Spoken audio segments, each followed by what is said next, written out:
Cristiano Ronaldo had always been known for his rigorous schedule, the constant travel for matches, and the never-ending pressures of his career.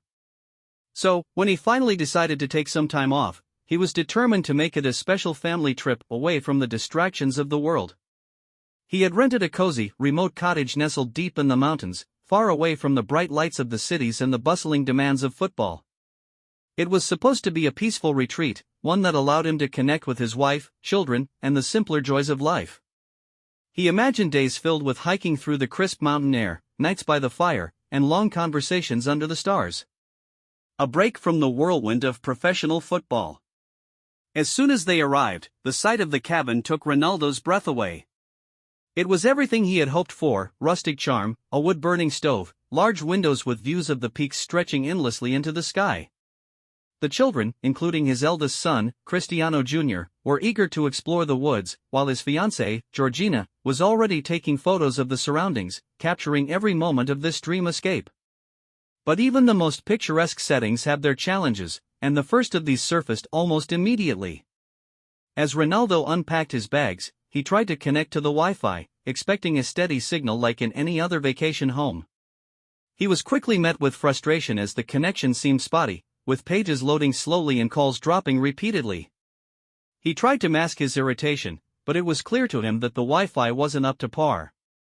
After all, he had planned to check in on business matters from the cottage, not just for leisure. He looked at Georgina, who was balancing their youngest daughter in her arms, and said, "The Wi-Fi's not working properly."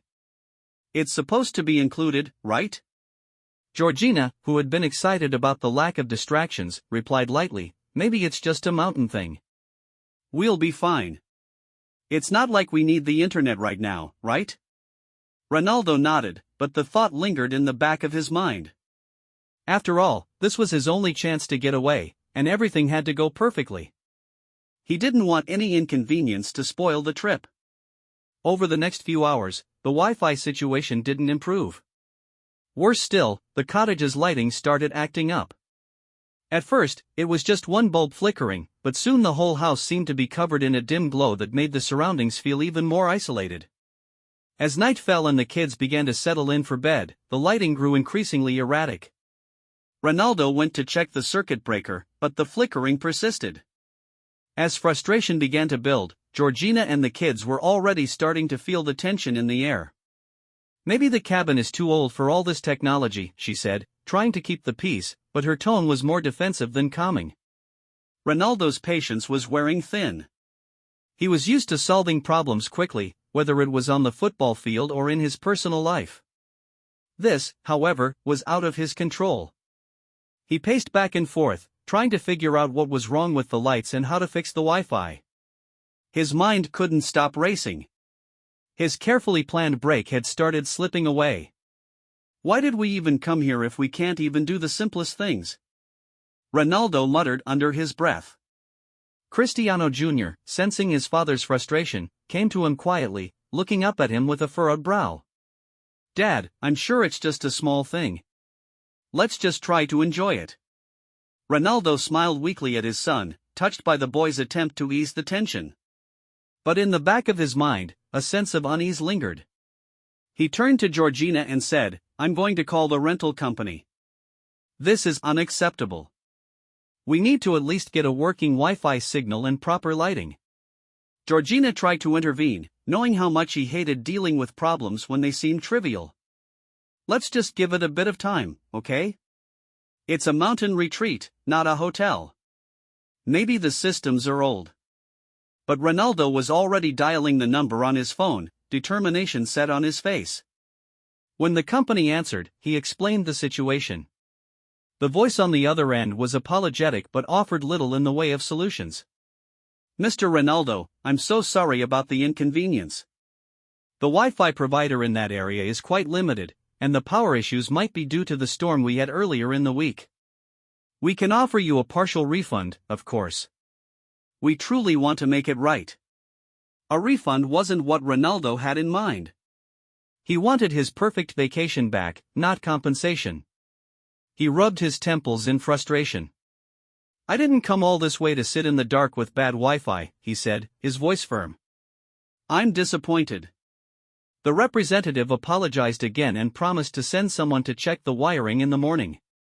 But that did little to ease Ronaldo's mood. As he ended the call, he turned back to his family, trying to hide the displeasure on his face. Georgina, sensing the rising tension, suggested, "Why don't we just have dinner? We've got the fire going, and the kids are eager to have a cozy evening." Ronaldo agreed half-heartedly, and soon they were gathered around the rustic table. But the atmosphere was thick with unspoken frustration. The kids tried to keep their spirits up, but even they could sense that things weren't as carefree as they should have been. Later that night, as the family sat around the fireplace, the conversation took a strange turn. The kids, sensing the discomfort between their parents, started to ask questions about life and football, just trying to fill the silence. Ronaldo's daughter, Alana, asked, "Dad, do you miss playing football when you're here with us?" The question was innocent, but it struck Ronaldo harder than he expected. He hadn't realized just how disconnected he had become from the simple joys of family life, the kind of moments that used to fill his days before fame and football took over.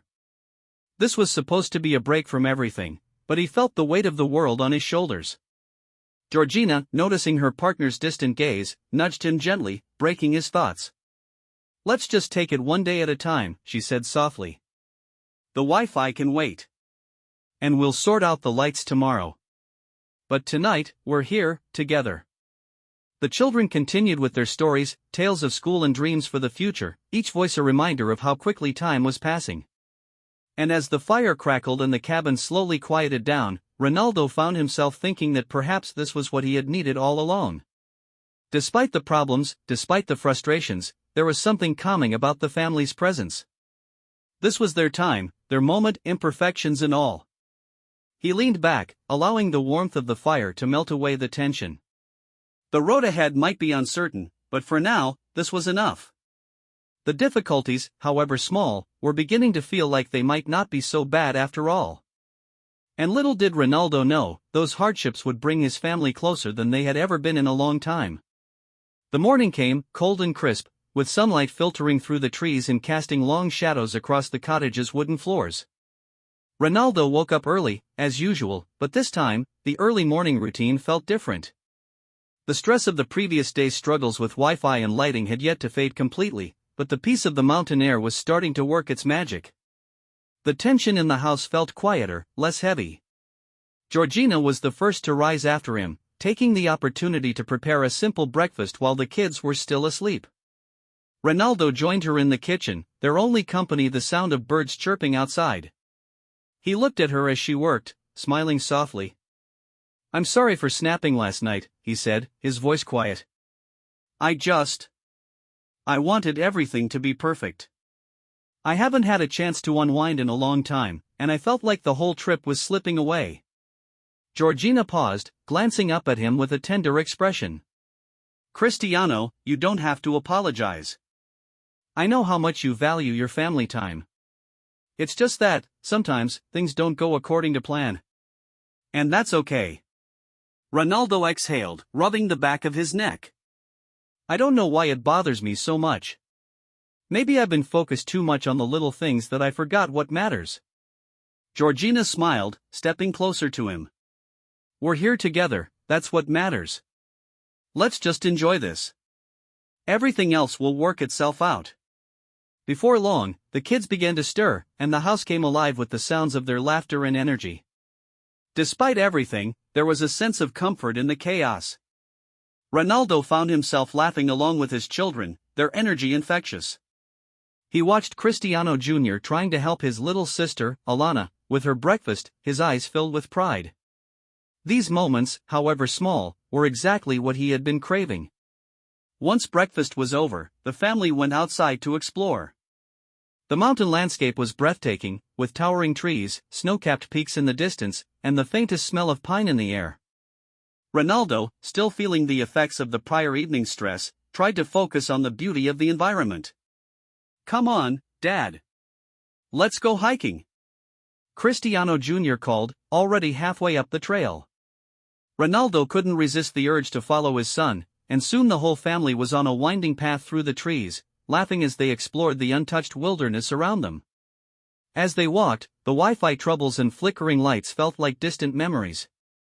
They stopped to admire the view, take photos, and just breathe in the fresh mountain air. The kids found a creek and spent time throwing stones into the water, their joy infectious. Ronaldo, Georgina, and the kids were lost in their shared experience, enjoying each other's company without the need for anything else. Later that afternoon, the repairman arrived, sent by the rental company to fix the lighting issues. He apologized for the inconvenience and promised to have everything working by the evening. Ronaldo and Georgina smiled politely, but there was no longer any urgency in the air. The family had learned to adapt, and the small problems no longer felt like obstacles. That evening, after a long day of outdoor adventure, the family returned to the cabin. This time, the lights were working properly, and the Wi-Fi signal was stable enough for Ronaldo to check in on his business matters, though he had no real need for it. As the evening wore on, they sat together by the fire, roasting marshmallows and telling stories. Cristiano Jr. began telling a story about his school friends, making everyone laugh with his dramatic retelling of events. Then Alana, ever the curious one, chimed in with a story about the dog they had back home, complete with exaggerated expressions and animated gestures. Ronaldo listened, truly listening, as his children shared their thoughts and dreams. Georgina caught his eye across the room, giving him a small smile. For a moment, the house was filled with nothing but the crackling of the fire and the sound of their voices. Ronaldo realized something important in that quiet moment. These were the things that mattered. The connection with his family, the moments of joy, the shared laughter and stories. That was what he had come for. The next day, when the rental company called to check if everything was to Ronaldo's satisfaction, he surprised them with his response. "Everything's fine now," he said. "We're good.